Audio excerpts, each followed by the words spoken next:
Hey, Toby. And a couple weeks ago, I went live and I was speaking really directly to employers, and I was imploring the employers to not treat their employees like they were just cogs in a wheel, but to actually treat people like they're people, and then you'll get better work out of your employees and things like that.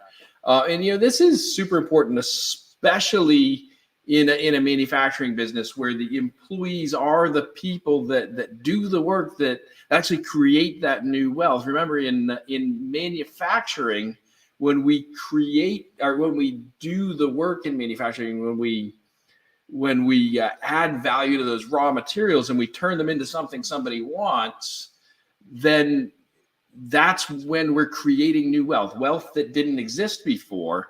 And that wealth that we created gets to filter up through our local community. And half of that wealth, it actually goes to the employees as part of the cost of goods. Anyway, so I was talking about how do you treat your employees well so that you're not treating like cogs in a machine. But so many businesses, they don't focus on that. They really do think that employees are just an asset that I'm going to use, and I'm going to use it and use it up, and then I'm going to move on to the next employee. And there's an endless supply. And as we know in manufacturing, well, there's not an endless supply. We've been talking about this skills gap and the lack of employees in manufacturing for a long time. But what if you're on the other side of it? What if you're not the employer? What if you're the employee and you feel like you're being treated like a cog in the machine? What is it that you can do? How do you get past that? I mean, when I was younger, this was my default position would be, I'm going to quit. I'm going to go do something else. I actually, I guess I've told this story before, but when I finished college, in the 2.5 years after I finished college, I had 5 jobs. I used to like to say at the beginning, I would say, well, I got laid off 5 times in the 2.5 years after college, but a couple of those times I got fired. It wasn't laid off. Anyway, so you could be obstinate and stubborn, and you could quit. But then what are you going to do? I mean, you're going to go start your own business? Are you going to go find a better gig? It's in employees and employers see this both. And we do have to figure out how to treat our employees better if we're the employer. A couple of years ago, I was in there's this group of C-level executives. It was actually kind of funny when I got invited to it. It was just after I had declared myself CEO of my startup company, and so I'm the CEO, and I get invited to join a C-level executive group, and I thought, oh, that's weird, because shouldn't we want to be A-level executives? And then I figured it out. Oh, there's a C in the job title. That's what makes us the C-suite and the C-level employees. Anyway, so I was there. One of the guys in this group, he was a partner in a very large law firm here in town, and he had said that it was really hard for him to hire lawyers, hire kids out of law school, because when he grew up in his profession there, it was normal for the new people coming in, the associates, to work 80, 90 hours a week and be working really hard so that the partners could work a little bit less and get paid more money. And nobody wanted to do that anymore. So they had a lot of trouble hiring people. And in the manufacturing business, it's very similar to that. There's a lot of work that has to get done, and employers think that, well, so the guys aren't going to do it if they want days off and all that stuff. We're just going to let them go. We're going to find somebody that's going to do that work. And maybe you can do that when you find some hungry people. But I'm guessing that especially today, you can't do that. Anyway, what if you're the employee? What if you're the person that's feeling like getting treated like a cog in the machine, and you can't figure out what to do? I see people on Facebook, especially. I'm in a couple of machinists Facebook groups, and these guys, many of them are complaining about how poorly their employers treat them, and they don't know what to do. Some of them are thinking, well, I'm so special, I can just go get another job somewhere else. But what makes you think it's going to be different there?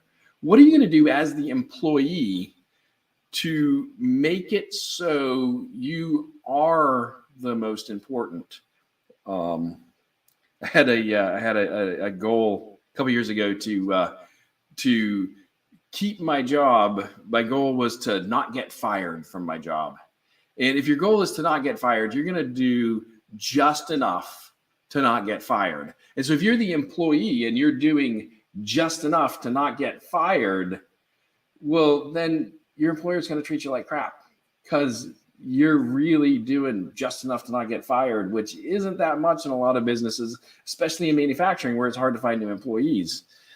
But I'd made a change in my own thought process and my own thinking. It was, instead of do just enough to not get fired, what if I can do enough or do the amount that I needed to do so that I would be essential to the business? So that it's not that they're not going to fire me because I didn't, do anything egregiously wrong. It's that they couldn't imagine the idea of firing me because they think that if I wasn't there, the business would fail. Now, if you're that important, if you make yourself that important, if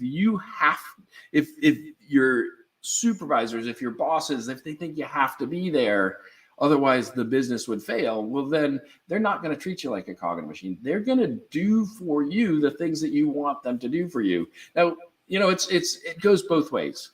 So as employers, you shouldn't be treating your people like crap. You need to figure out what are you going to do to help them out. If I get back to that story where the lawyer was talking about how hard it was to hire people, but what he did to solve his problem was he changed the work hours. He changed what they had to do. He allowed them to have the free time that they were expecting so that they could pursue other interests and not necessarily come through the same system he came through.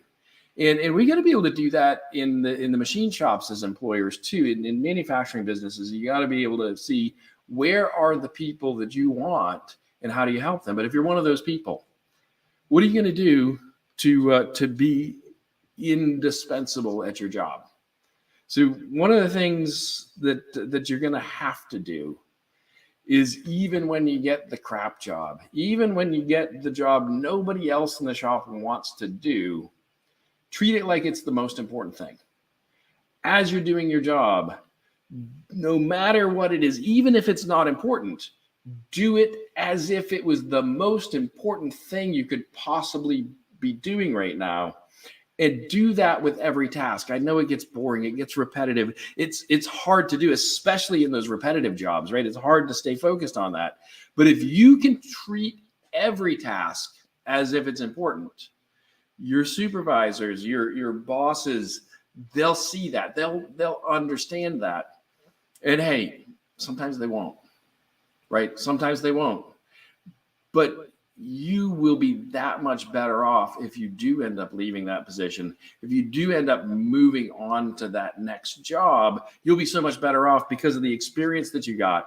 And you just keep doing that. Keep being the most important cog in that machine, and they'll stop treating you like a cog and they'll start treating you like a person, as they should be. I talk about manufacturing and I call this the art of manufacturing wealth.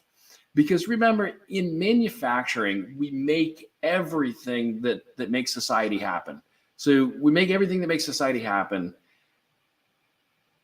The way we do it, if we're doing it well, we're going to be better employees. We're going to be more important to the business, and they're not going to be able to let us go.